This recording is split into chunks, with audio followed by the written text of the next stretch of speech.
বন্দ্যোপাধ্যায়ের নির্দেশ যে উন্নয়নের যে সংলাপ বাড়ি বাড়ি এবং গ্রামে গ্রামে গিয়ে প্রচার করতে, আজকে আপনাকেও প্রচার করতে দেখা গেল, কি অনুভূতি? দেখুন, আজকে আমি প্রচার করতে আসিনি, আজকে আমি অতিথি হিসাবে এসেছি।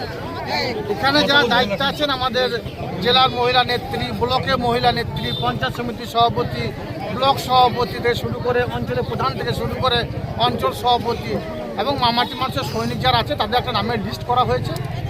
সেই লিস্ট অনুযায়ী যাদের দায়িত্ব আছে তারা এখানে এসেছে।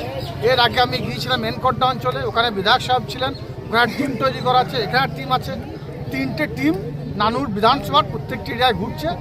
তো আমি দেখতে এসেছি যে আমার যারা সহযোদ্ধা সহকর্মীরা, আমাদের তৃণমূল কংগ্রেস দলের সাধারণ সম্পাদক যুবরাজ অভিষেক বন্দ্যোপাধ্যায় যে নির্দেশ দিয়েছে সেই নির্দেশটা তারা সঠিকভাবে পালন করছে কিনা, আর যেখানে তারা উন্নয়নের যে সংলাপ সেই নিয়ে বক্তব্য রাখছে বা মানুষের সঙ্গে ঠিকঠাকভাবে কথা বলছে কিনা।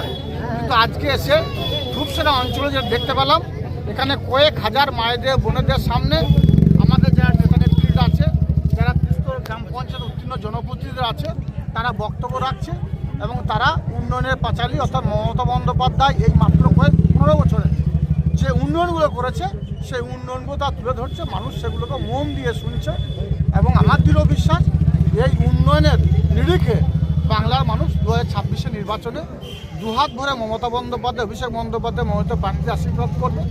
এবং অভিষেক বন্দ্যোপাধ্যায় যেটা বলেছে যে বাংলায় চতুর্থবারের জন্য 250-রও বেশি আসন নিয়ে আমাদের মাননীয় মুখ্যমন্ত্রী মাননীয় মমতা বন্দ্যোপাধ্যায় চতুর্থবারের জন্য বাংলার মসনদে বসবে।